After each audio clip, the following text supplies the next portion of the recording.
some bands, like legacy bands, definitely do hand their flowers off. But when you think of like true nu metal bands, I don't really see them kind of giving homage to like the newer age like nu metal bands. You know what I'm saying? Like we had our instance with P.O.D. and I know like Limp Bizkit's been fucking around with Slay Squad a lot. Jacoby Shaddix will comment on our page every once in a while, and like it's cool to see and everything. But like Jay said, it's just like the acknowledgement is dope. But it's easier to say things to like these bands, but like none of them ever really like take action with it. And like not even as a call out, but like you said that question and I thought about it. I'm like, damn, dude, like I don't think I've ever seen like many bands like really give like other nu metal, like smaller hip hop nu metal bands like a chance. Please note, for maximum picture quality, it may be necessary to adjust the tracking control on your VCR.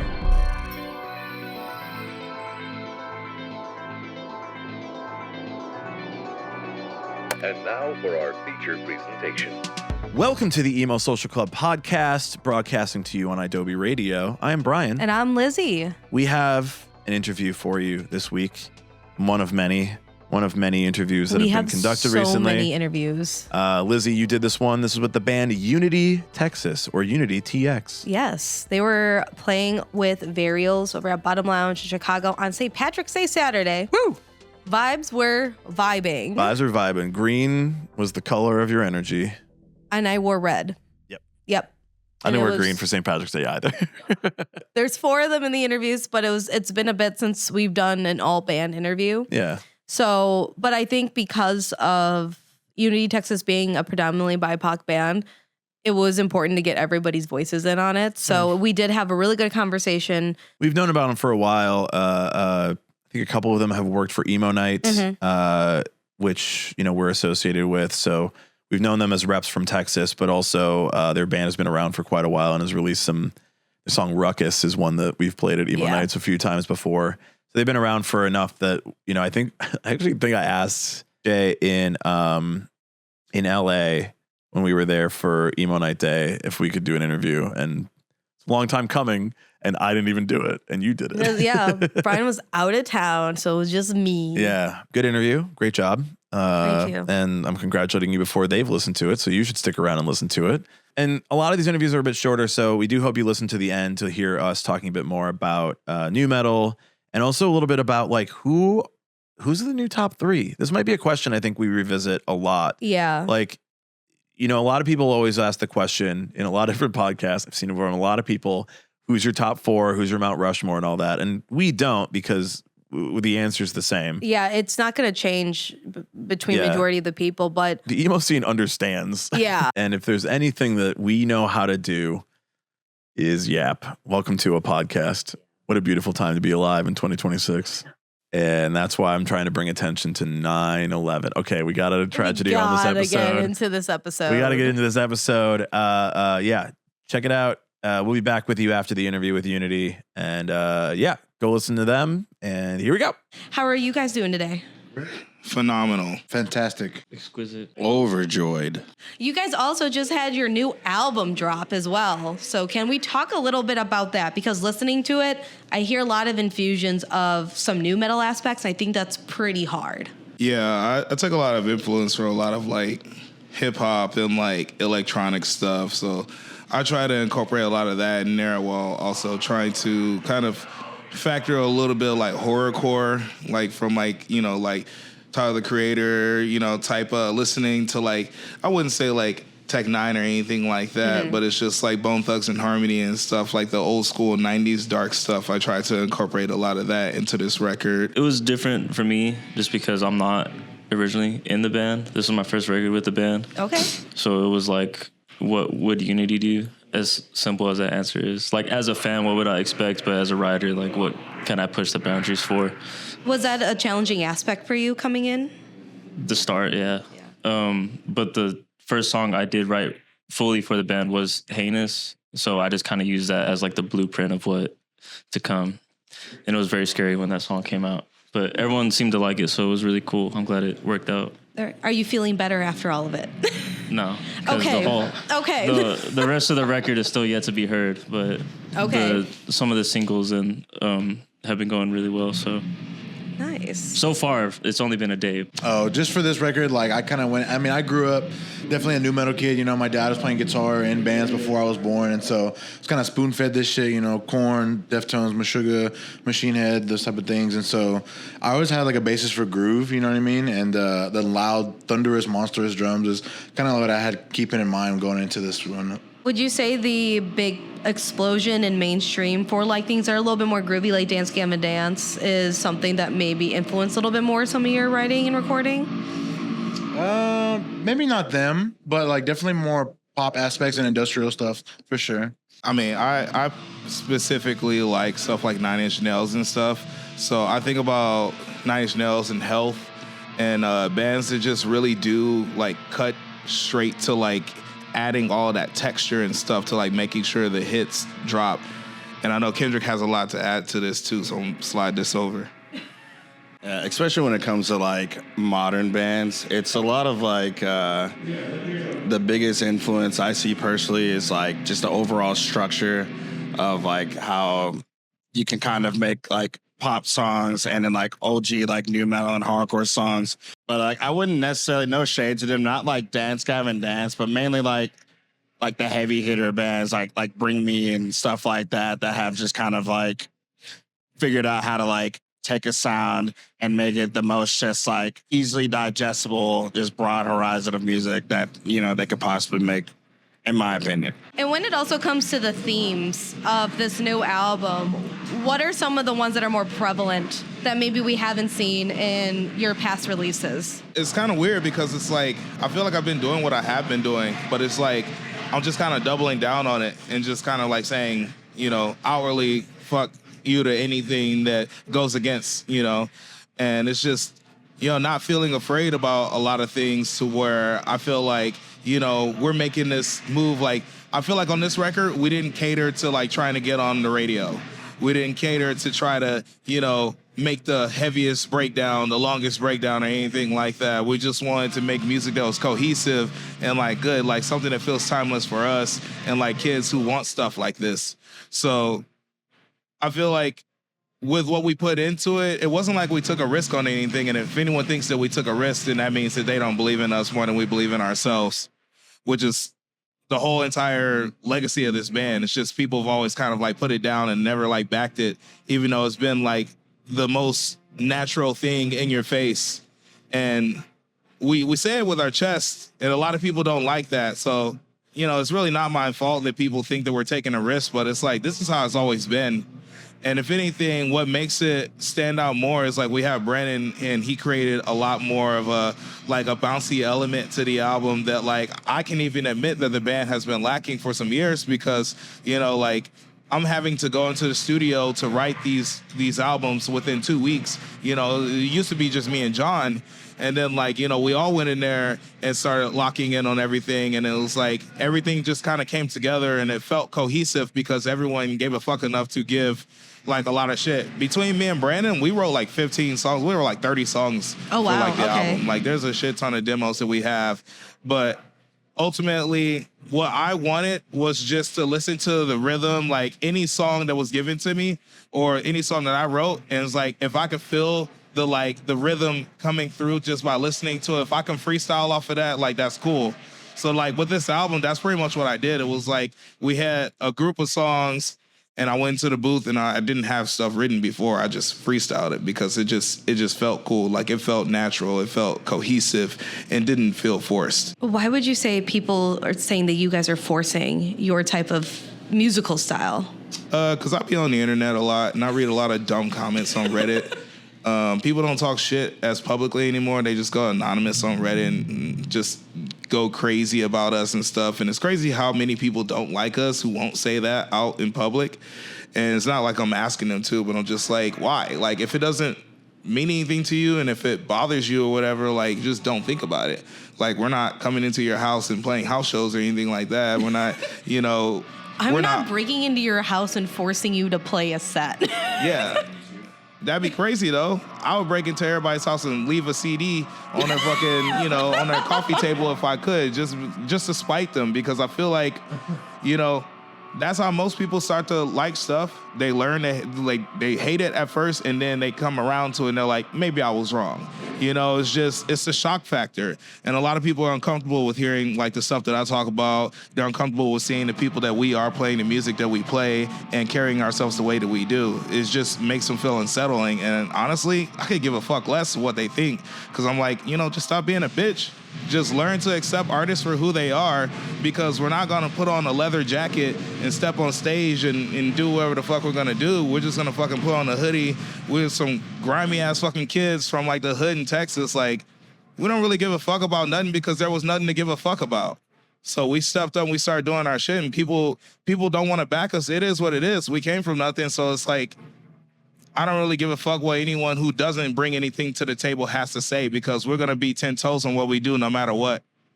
And it's just got to be learned, Right now, we have such a larger acceptance, I feel, in at least like the emo pop punk scene, which is what obviously emo social club's primarily into.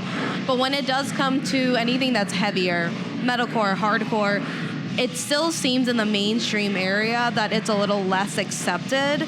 And I actually talked with Lee from the Funeral Portrait last week, and he actually made a good note that outside of some genres, there's not a lot of community aspects within it, which then probably translates over to not a lot of caring for minority groups, for women, for LGBTQIA type of folks. And I think that's so interesting, because what is your overall like feeling and experience when it comes to these people saying that you guys don't belong in this type of scene? Okay, I'll keep my answer short and sweet, and I'll pass it to everybody else. But I feel like it's kind of crazy to be someone who came here seeking comfort and stuff, feeling like they didn't belong anywhere else. And then, everyone else saying they feel like that. They're depressed, they're suicidal, this, that, or whatever. But then when they see someone who don't look like them and they turn a cheek or they scrunch up their face and stuff, I think it's pretty stupid, contradictory, and it's outright stupid to act like that if you're seeking comfort in this place from everywhere else in the world.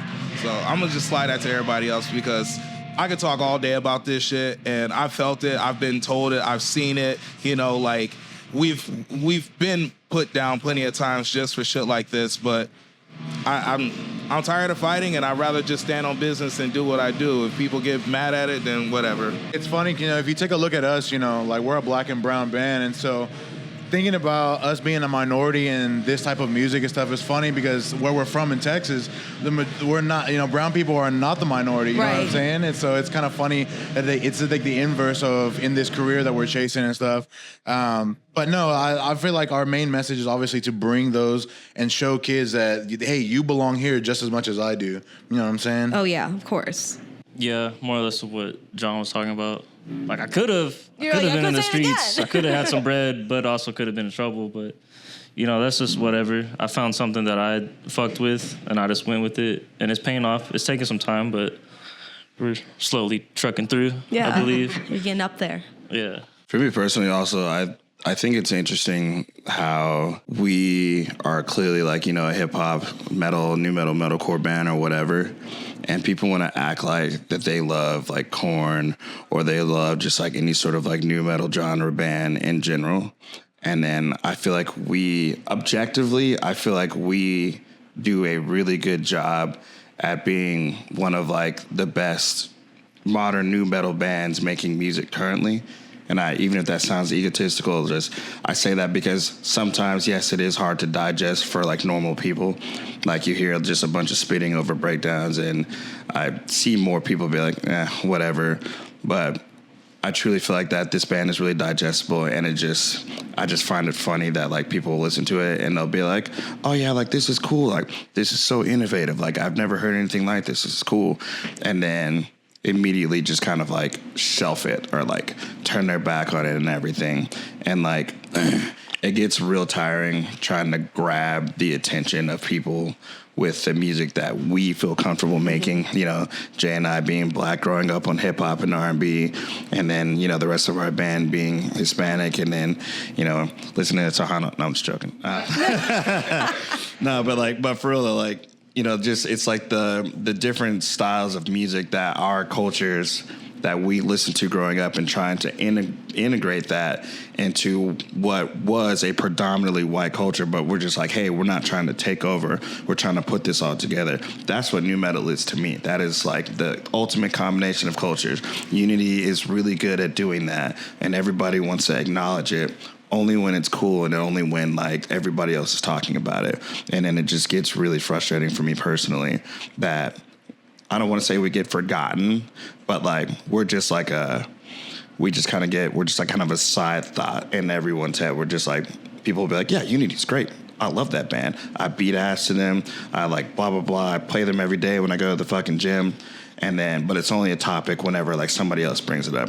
And I'm no shade to any like the other big bands, but like they're consistently talked about. People will go out of their way to be like, you know, this band that, this fucking TikTok artist this TikTok artist that, when ultimately I see no real difference from what we're doing and what they're doing. And whether it's a racial thing or whether it's a musical palette thing, like you just don't like rap music, like with heavy guitars, like whatever. But I just think that is weird. I think it's goofy, and it just, to this day, just kind of confuses me as to why it's even a thing. And maybe it's not a thing, but that's how I feel it is. I feel like that's kind of like a massive hurdle that this band goes through every day. But like Jay said, you know, that's not going to stop us from being who we are. We're just going to keep fucking doing what we do. We're going to keep making the music that we make. We're going to keep saying what we want to say.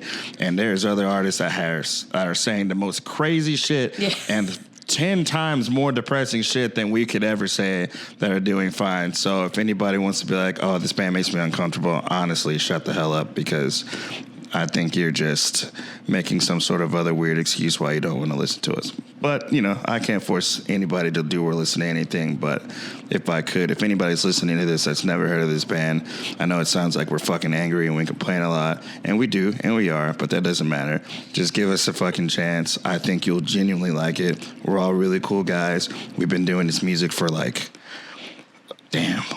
almost 20 plus or 20-ish years, at least Jay and I.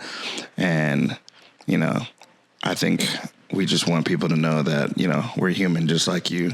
So give us a chance. Give it a little listen. Give it a taste. See what it tastes like.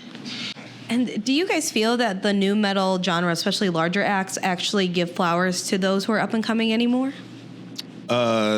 Sometimes. I mean, I think our full circle nu metal moment kind of happened earlier this year. You know, shout out P.O.D. We did Shiprocked, and Marcos and Sonny were both on the boat and came up and they gave us our flowers. You know, they were like, you guys are sick. You know, they're like, you're awesome.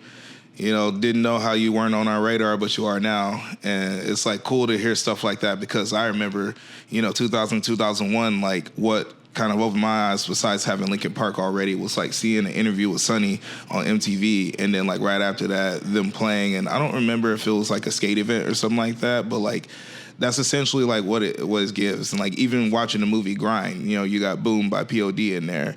And, you know, it's just cool to know that a band like that has been in my life for so long. And then like beginning of this year doing a show and they're there and they love us, you know. So I think that's cool. I'm not going to say that the rest of the artists don't really, you know, get their flowers. They give flowers to other bands that aren't nu metal, which is cool too.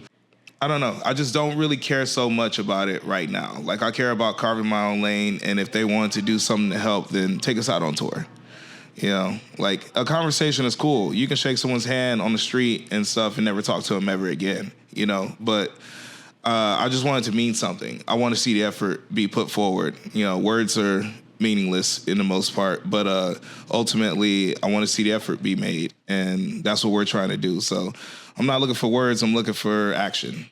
Yeah, no, absolutely. The P.O.D thing was huge for me, especially like growing up in like a really strict, not super strict, but my grandparents, my grandpa's a pastor, you know? Okay. So like growing up in a Christian household, obviously like my grandparents weren't too fond of like this style of music and stuff. Were you, because I'm Mexican Catholic. Same. Oh, okay. So, Same, like okay, my grandparents were Catholic and then they went over to Baptist, but okay. yeah, you know what I mean? Traditional Hispanic. And so, you know, my grandma obviously like she couldn't stand it, right? But I could listen to P.O.D openly around them because of the lyrical content, right? I'm like, Grandma, it's okay. He has dreams of Zion. You know what I'm saying? Like, it's not bad for me. It's cool. So, but yeah, no, Sonny and Marcos definitely, bro. That's like some real full circle shit because it's not like they came up, said what's up, and then dipped. Like, no, they kept finding us over and over. Like, yo, boys, where you gonna be at tonight? Let's grab a drink. I'm coming side stage. Like, it's so awesome, man. And it was like a really full circle that like taught me that like that was the one I was waiting for. You know, I could die happy with that one because all those people that you meet that are your heroes and like it's not so cool. You realize that they're choosing to be that way, you know? And Sonny and Marcos, like, were full raza, just down for it. And, like, I don't know else to explain it other than the fact that, like, they're just good people and they want to see their future bloom. You know what I mean? No, and that's really nice to see because I will say there's some times where, I mean, I've interviewed many of bands over the last, like, 11 years. And there are times where I wonder, hey, what are you doing to, like, outreach? Even, again, like, we come back to community and I don't know. Sometimes I feel a lot of them are just riding the big wave, and they just do not care about where they were brought up from anymore. Like legacy bands definitely do hand their flowers off, but when you think of like true new metal bands, I don't really see them kind of giving homage to like the newer age like new metal bands, you know what I'm saying? Like you know, we had our instance with P.O.D, and I know like Limp Bizkit's been fucking around with Slay Squad a lot. You know, Jacoby Shaddix will comment on our page every once in a while, and like it's cool to see and everything. But like Jay said, it's just like the acknowledgement is dope, but it's easier to say none of them ever really like take action with it, and like not even as a call out, but like. You know, you said that question, and I thought about it. I'm like, damn, dude, like, I don't think I've ever seen, like, many bands, like, really give, like, other new metal, like, smaller hip-hop new metal bands, like, a chance. Like, there's this band from Dallas called Empty Shell Case, and they're genuinely one of the best new age, like, young new metal bands out right now. I'm shocked that, like, none of like the bigger new metal bands have even like said anything about them, or even like, you know, like any of the other bands that we may or may not know about. Sometimes like when I go to the pages, I see them, I hate to say it like this, but I see them posting more like TikTok, like one hit wonder people, and just be like, yo, like this is the coolest thing ever. And I'm like, damn, dog, like there's other bands that are like idolizing y'all, like literally ripping off your band, touring, playing the smallest venues ever, and it's like a bummer. I hope some bands, like the bigger ones, hear this and they're just like, maybe we should start looking back in our own lane and seeing what's going on in like the modern new age new metal world. You feel me? I think it's the other thing too of who's going to be the next like legends or who are well known in the scene, because right now, for example, like emo pop punk, we say like, oh, there's Fall Out Boy, there's like My Chemical Romance, there's Paramore, but who's next? Because so many people don't want to acknowledge anybody else who's new, who's fresh. Everybody wants the notoriety and the hot goss power to say, oh, I saw this big band. And also that contributes to when you go to a show, everyone's annoying now. Yeah. That's why I kind of give a lot of respect to Blink-182 and like Travis Barker, because like, you know, they put on the Paradox. Yeah. And like they've been crushing it ever since. But like they're a phenomenal band, and they do well for like new and old school, just because they got pushed by the people who like kind of built the foundation and stuff. And I don't know, I think it's a cool thing to see. Sorry, when you said that, you know, I've been following Travis Barker for years, so it's like cool to just see how they are having a hand in building the new generation. I think that's a big thing too. I was talking to somebody recently, and they kind of slighted that because they just said, well, Paradox is just a new Blink-182. And I'm like, what do you think we're trying to do here? Not replace Blink-182, but say, this is this generation's Blink-182. We have to create the next generation for what we had. Otherwise, we're just, everyone dies, essentially, at one point. Yeah. But then we have nothing but a barren wasteland of, you know, TikTokers. Someone's gonna dust off a CD and be like, "What's this?" And then next thing you know, a whole new wave of whatever. Exactly. We're gonna have like a third wave, a new wave, and then like a 15th wave of emo at some point. We're all gonna be mad about the emo one. I know it. Just ready for emo music to be so emo that there's just no music. Exactly. It's just that's it. It's just crying. Actually, we get back to the basis. That is what's real emo. That's the question here, and it's just crying. What does Syndrome say in Incredibles? He's like, when everyone's emo, no one will be.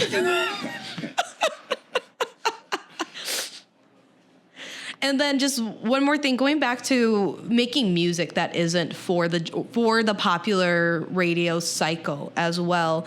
When we think of this genre especially, how do you guys feel about a lot of the music that is being highlighted majority of the time on these mainstream stations?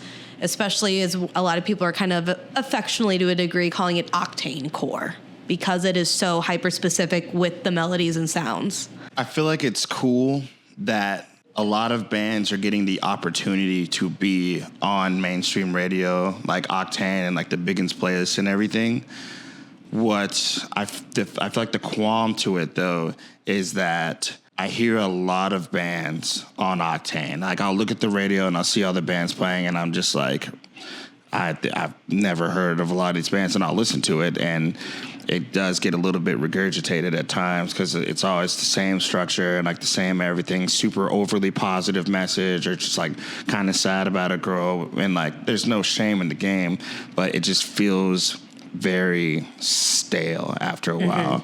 And then I don't want new age kids to like hear that and be like, I want to do exactly this, and then just fucking write just like, you know, the most in the box block of cheese ass song, knowing that it could end up on the radio. And just like, I don't want to say like the Octane-core songs aren't creative, but like there's just such a just set in stone, written down, just like structure of how to do it. And it's not fucking hard to do it. Literally anybody can do it.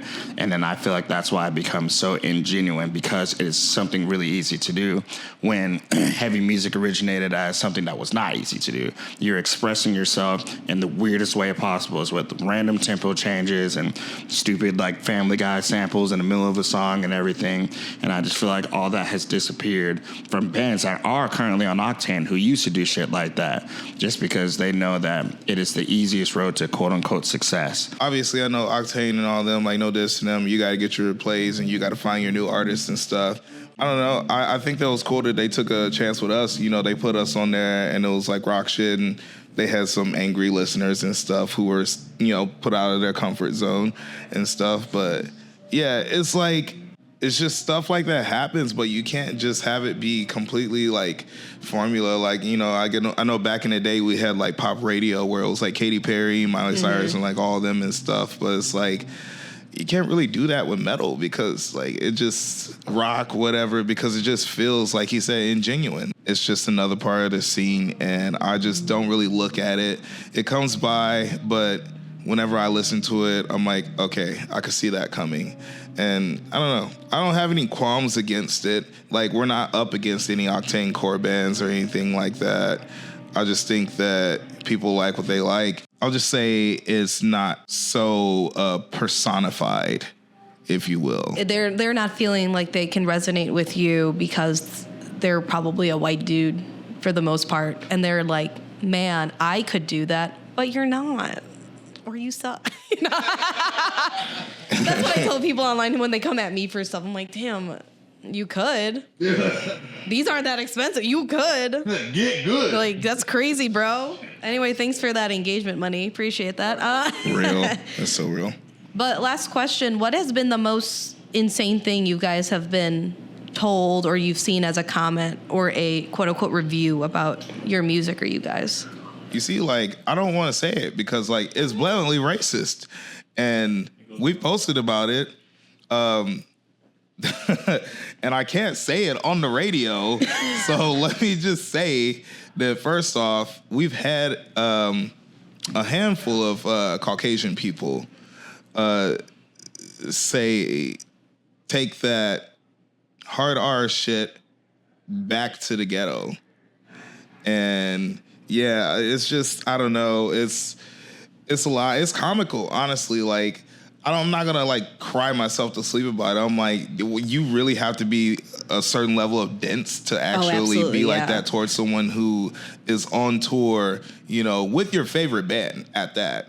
You know, they got chosen by your favorite band to be brought on this tour. I wonder if they would ever, if they had like a meet and greet with that band, would they say something to the band about it? They, is my in other fact, thing. had a meet and greet with that band. Oh no.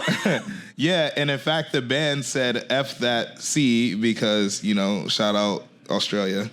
Hell yeah. But yeah, they said get him out of here, and, you know, he was done. But, like, I think it's crazy that people are so comfortable in this that they feel like that is the way to be whenever they see something that they don't really fuck with. And I'm just like, okay, cool. I'm making my music. Like, I'm not going to say the word any less because it makes you mad. In fact, it makes me want to say it more. But, you know, I'm not trying to do anything to, like, have, like, a motive or anything like that. I'm just trying to push myself. I'm like, yo, this is what I got to bring to the table. If you don't like it, okay, cool. Like, we are the Popeye's chicken biscuit of the metal scene.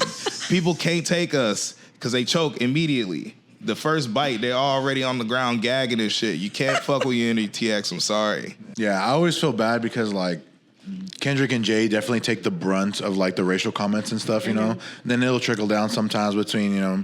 I remember this story whenever we played in the Netherlands for the first time. It was our old guitarist, Ricky, who was also Mexicano también. And this guy came up to him, and he was just like, oh, I didn't know Speedy Gonzalez was in the band.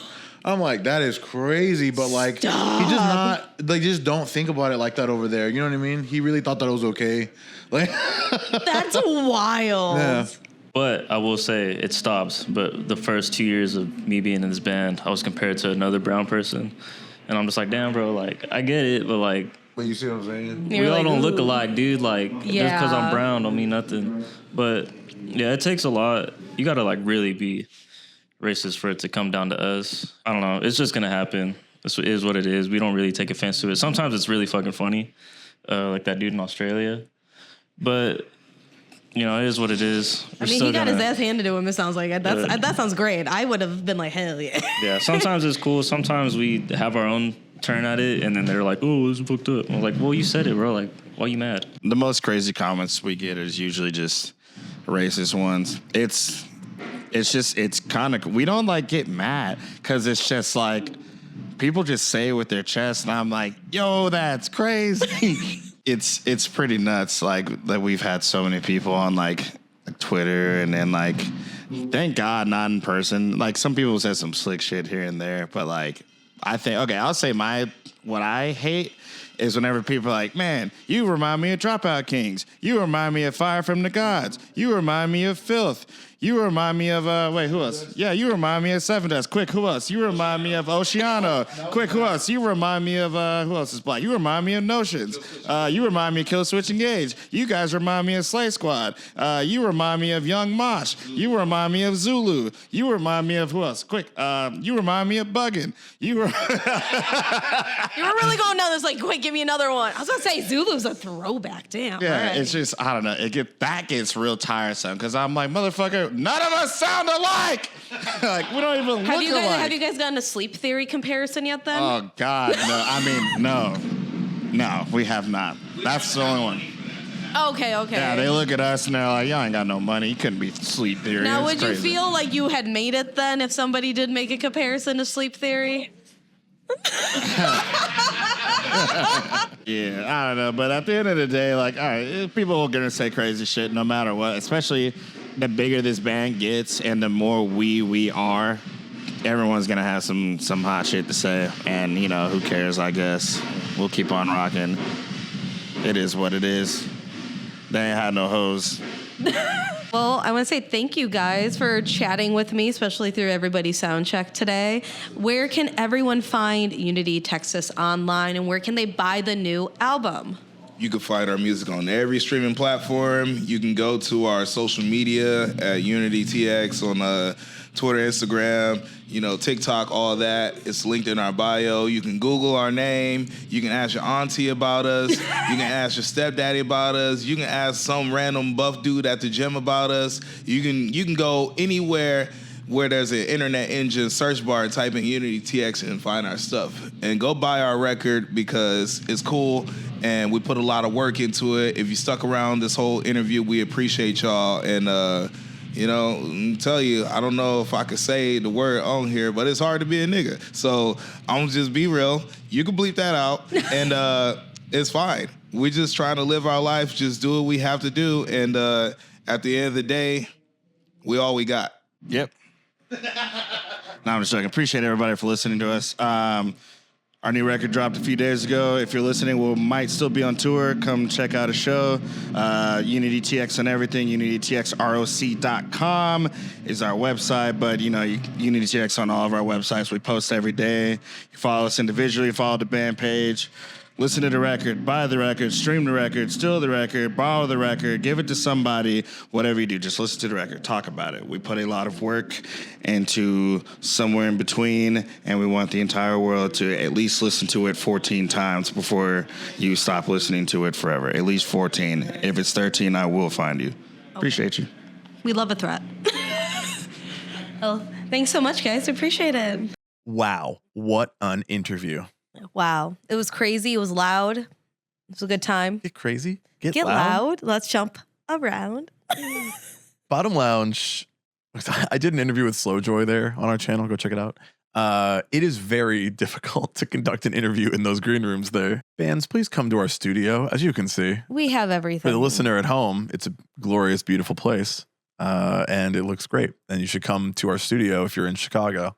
I want to talk a bit more about the part of the interview where you're talking about these new metal acts or these kind of legacy acts. And I find it interesting that there are so many of these artists, especially I kind of feel like there's a lot of it in new metal. Yeah. Where these bands have been around for a long time and there's newer artists that are taking that sound and doing their own thing with it. And then these older bands are like, that was me back in the day. Let's take care of yous, Yeah, I think that's the big thing because one of the big concepts that came out of this was actionability. Mm-hmm. And because, you can have certain acts comment and even post you on their stories all they want till the end of the day, but you're not taking them on tour. You're not signing them to a label if you have a label. You aren't working with them directly, potentially. Right. Yeah. And in obviously this entire alternative subculture is very white. Yeah. And while new metal does have a little bit more variety comparatively, you still don't see those other, predecessors doing much to help. It's kind of weird in our internet short form content such as Reels and or TikTok world where I imagine a lot of these artists find bands the same way that you and I do, where it's I saw a clip of it on the internet and I really liked the song, so I checked it out. I've seen, Jacoby Shaddix. Oh. I don't know how to pronounce his name. Shaddix. He's probably finding it in the same way. He's doing React videos, and I think a lot of people kind of see their platform as their resource, right? If Jacoby hosts a band and he's reacting to it, it does kind of say, I co-sign this band or I like this band, right.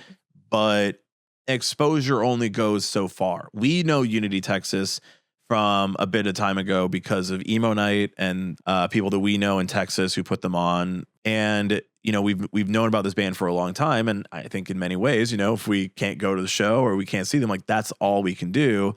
Besides saying, hey, let's come to the Bottom Lounge, Chicago, Illinois, sit with you and talk with you and then make some short form Instagram and TikToks for you. And that's all we can really do. And I do kind of feel Jacoby, you could do more. I mean, Travis Barker puts people on his label all the time and says, fuck it. Now you're putting out music with me, and resource is the word where it's I need money to promote this. I need money to market this. I need money to release it. I need money to go on tour. I need money to do all this stuff. And I find it very interesting in this case because they are Black artists doing something that I hesitate to say nu metal is a white culture thing, although it kind of is, but it also is like very much taking from a lot of Black culture. I think I think it blends enough because at the same time, I think those who are Black and Hispanic are kind of like, okay, you know, this is how we all can kind of be together because all these people are okay with rapping. Yeah. But then the flip side of it is, oh, you guys are okay with rapping if it's from white guys, like specifically. Jacoby Shaddix, who's rapping it in Papa Roach, you know, early days, and then says, I'm not going to rap anymore. I'm going to do singing, is to me very similar. And this is not a real strong criticism of Papa Roach or anything like that, but you know, him doing Scars and being like, okay, well, I'm not rapping anymore. Now it's just like a pop rock song on the radio is very different than doing Blood Brothers on the Tony Hawk Pro Skater soundtrack and doing Last Resort. It's a very different sound and song. And, you know, when you rap in a song, it's like, yeah, that is from rap music. We as white people in the garages of the suburbs did not create rapping, even when it was done in a nu metal song. Crazy to think about, honestly. Wild. There's gonna be somebody who yells about that on the internet. Of course. Everyone is gonna yell about something on the internet, no matter what. Race? Have you thought? What do you mean? That's where when people say, "Oh, music isn't political." I'm so sorry. Actually, I'm not sorry. The entirety of everything, especially arts and culture, is inherently political. I'm not sorry about that shit. If you lack the media skills and critical thinking capabilities, go back to school and figure it out. Music is about race and politics across the board at all times. Talking to a band that is no white people, and you being a Mexican woman going and doing that interview instead of fucking me with my Jacoby Shaddix haircut. Your white ass. My white ass. Listen, the best thing I could do for that interview was sit my white ass down and listen. You weren't even in the state. Wherever I was while you were conducting it, I was sitting my white ass down. No. You were driving, I think. Yeah. Because it was the middle of the afternoon. And there I was, sitting my white ass down and listening. I think you have to look at it like that about, you know, in the same way you look at somebody like Post Malone going from doing R&B hip hop music and going into doing country music. It's like, yeah, a lot of this is of our audience and our marketability. And I do find that sometimes these artists are happy when a new band comes along and they're like, look at me, I co-signed this and I did nu metal back in the day. And it's like, yeah, but co-sign like on what? Like, what are you co-signing? Like, are you just saying they're cool or you should I mean, that's basically what it is you're saying that they're cool, you should listen to them. But again, that's not saying, hey, I'm going to bring you on tour with Papa Roach and all these people have to sit through listen to you. Yeah. Obviously, you can not show up for the openers, but if you're there, you have to sit and listen through. You have to sit and listen to it. I don't know. I guess there's no real like way to do this because I think nu metal as a genre is just a very like specific era of the 90s and a very specific sound and time period and the encapsulation of like what happened in that like late 90s, early 2000s era is not something that generally was in the culture before and not really in the culture after up until now when genre is dead and anybody can make whatever they want and there's opportunity for this stuff to be made by new people who like were not there in 1999.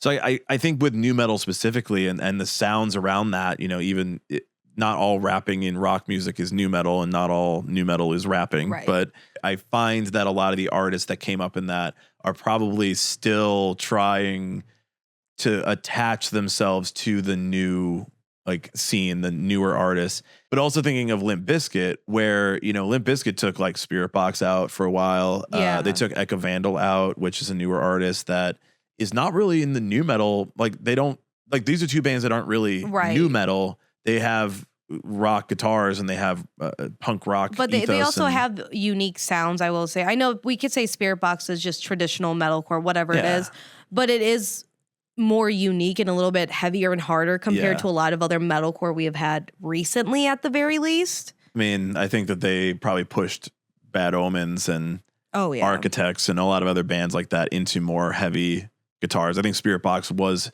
heavier than a lot of other stuff for a while. Now maybe it's all kind of smoothening out, but you know, Limp Bizkit is not trying to necessarily bring other new metal-esque, new metal sounding artists out on tour with them. And maybe that's like kind of a thing too, of like Limp Bizkit doesn't want to be associated with new metal in 2025, 2026. Right. They want to be associated with rock music and metal. Emo is not the same. I don't know. Maybe you disagree, but I don't think emo is the same. I think emo, pop punk, punk rock, alternative, indie, like a lot of those genres, it's fine. Just be that. Who cares? I think it's fine because it is separated, but I think right now, because of the genre blending and just like so many of like every aspect of those different subcultures melding together so much, it's all in one. Yeah. Because you could say, I mean, even when I was in high school, if you said you were emo, you most definitely weren't like punk, and vice versa, you know? Yeah. And obviously there are some subsects that are way more strict about things too. But well, which is all stupid. Right. But I think that's all made up. thing. The points don't matter. You still have to do your homework and you still have to go home. Your mom's still picking you up outside the school when you're done. So like, think whatever you want, but outside of class. I think that's the thing because, you know, I never would be like, oh yeah, Linkin Park's a new metal, because I'm like, oh, that's like emo to me because everything I ever heard was emo. But then I heard it in 1999 when it's like, this is new metal. This is now, because it's rapping and it's rock and it's screaming and it's all this stuff. I'm like, yeah, that's new metal. Yeah, and then it became I just heard the lyrics and I said, this sounds really sad. This sounds emo. This is what it is. I sat at the back of the bus with my CD player and my hood up, just feeling paper cuts. I think Linkin Park is the example of a band that raps in rock music that is, like, to me, not really making new metal right now. Like, no, and I think they have the legacy of being able to do that because it's already been so integrated that there are songs, obviously, that don't have it. There are other songs that do have it.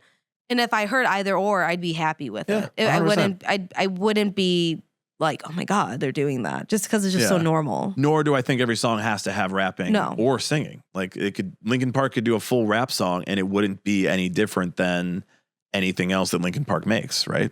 Like that's I think the example of a band that like is just rock music that happens to have rapping in it, unlike bands more like Limp Bizkit where it's like, or Papa Roach where it's like, yeah, what are you doing? Like, what is the genre? What's the style? What's the music you're making right now? Genre being dead is a very interesting place to be when there were forefathers of that genre, and now what do those forefathers do for the genre that they created? Well, and that's definitely a conversation that I think not a lot of people are ready to have because I mean it's been the same thing in like even like emo and pop punk, because I hate to say it, a lot of these people are getting older. I'm not saying they're gonna, you know, die or retire, but who is next? Ageless. Ageless. But like who's going to be Gen Alphas and Gen Zs, even like big three. Ooh, interesting. Because of right the now, emo genre? Yeah, because right now we really don't have any, but everyone's still the same big acts that have been around since we were younger, since you were younger. Nothing has really changed. Literally the same bands. Right. Except Panic at the Disco's gone. Sometimes. Yeah, sometimes. That's about sometimes it. He comes back. Occasionally, he comes back a little bit. Occasionally there's a Panic at the Disco, but generally no. But again, that's the thing, because if you said who within like that area, within specifically emo, again, take out mainstream, because I would say a bunch of people say Billie Eilish. Billie Eilish is not emo. Billie Eilish is pop. You know, she's somebody who our culture was her costume for a second there. It was. If you even thought about it at the top of your head, who could even be a big three in like the emo scene now? I know. Because I could say Hot Mulligan. I could see Hot Mulligan. And it's really hard to pick a lot of others, though. I'm gonna name like not top three, but like these are all the bands like from the previous generation that would be like top of the game. My Chemical Romance, Panic at the Disco, Fall Out Boy, Paramore, Green Day, Blink-182 for pop punk. Like there's the emo on the pop punk side, and obviously like those are all the headlining bands. Those are bands that can headline any festival they want to, and it's amazing and it's great and we love it. Who can headline a festival now for Gen Z, Gen Alpha? I don't know, because they will never get the chance because fucking Foo Fighters is out here. Foo Fighters just still being out here. Yeah, like all the same rock bands doing the same shit, and also trying to focus on like rock music and not like pop.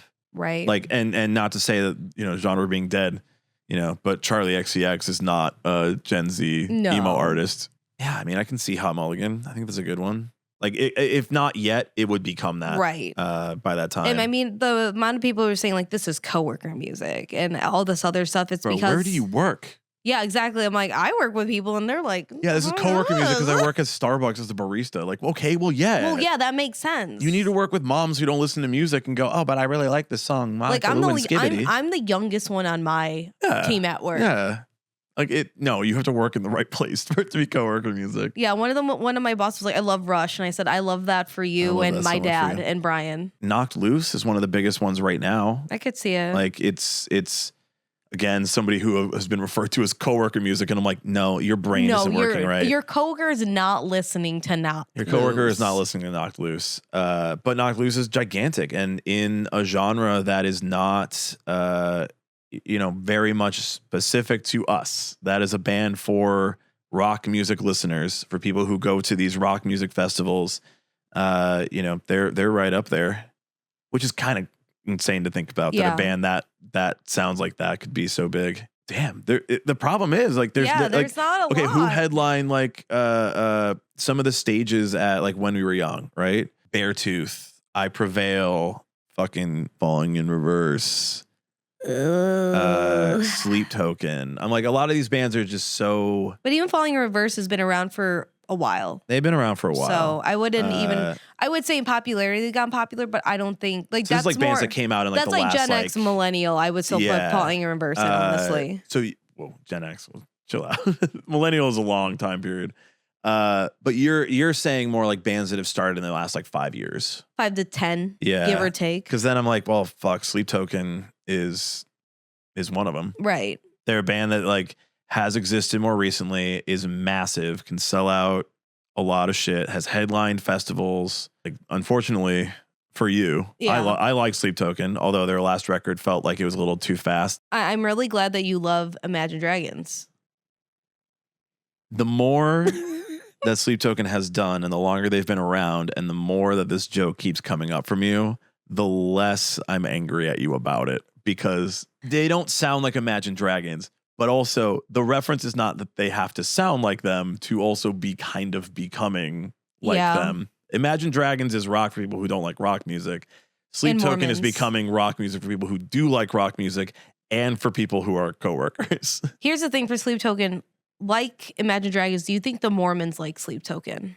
No. I want you to know that even as a Sleep Token fan, I really hate putting Sleep Token in like a top 3 of like Gen Z, Gen Alpha bands. Because I also am like, it's a little too metal, but also Sleep Token isn't metal at all. Right. But also they are. It's like, again, like they're one of the ones that kind of blends and goes through everything. And like that metal sound is like way, way bigger than like a Hot Mulligan is still. I wouldn't compare Sleep Token to My Chemical Romance. Right. Like the only other one I could think of is Turnstile, but I would still say that's even more millennial. Yeah. Even then, yeah. Because they've been around for a while. They hit their stride, which is great. Yeah, they popped off more recently, but I also am like, that's not, it is kind of Gen Z to me as a millennial. I'm like, yeah, Turnstile doesn't hit with me as much as it does for a lot of people who are a bit younger. But I'm also like, this isn't really emo or pop punk. No. It's indie rock, really. Yeah, it's becoming, very genreless and very like, this is rock music, but it is not, it sounds more like indie rock. It doesn't sound like pop punk at all. It doesn't sound like hardcore, which is their roots. I'm really struggling to answer this question, but I also love this question for just the fact that it is like, we always have said we need less of the headliners on every fucking show. We need more of these newer bands. Warped Tour is definitely, I think, helping with that, though they still have to, go back to the bands that have already been there for so long. Right, because they still have to think about draw and pull and everything. Yeah. And a lot of that is nostalgia, and a lot of these newer bands, I think, I think in a few years we would see Honey Revenge being much bigger. I could definitely see them. If they keep riding the wave they have, that band is very talented. And I would almost say though, that they would end up transcending into pop rock. Though. I know. Honey Revenge, this is a call out. Stay rock. Don't go pop. No, I don't think we have to worry about that from Honey Revenge. But yeah, I agree. I think that they could, and I don't want them to. I'm remiss to really find any other emo acts that are to that caliber Top and three, to that right? knowability when it comes to every normal day people of these would be the big three. Well, let us know who your top 3 is in the comments, and maybe we'll come back to this question a bit later and rank who we think is the top 3 of the new class. Lizzie, where can they find us to let us know? They can find us over on Instagram at Emo Social Club and on TikTok at XEmo Social Club X. And if you're listening to this on audio, make sure to check out our YouTube channel, the Emo Social Club and the Emo Social Club podcast. And if you are watching this video on YouTube, make sure to go check out our audio version over on any platform that you listen to. If you can consume this at least 2 to 3 times a week, that would be awesome. Please consume us. And thank you for listening, and thank you for checking us out. And go consume UnityTX as well. And we'll see you next week with another episode. It'll be Lolo. Yeah. Our interview with Lolo. And a good talk about who would be saved on the Titanic. For some reason. Why not? We have got to put an episode out that's not about a national tragedy. It's the Roman Empire. All right. We'll see you next week. Goodbye.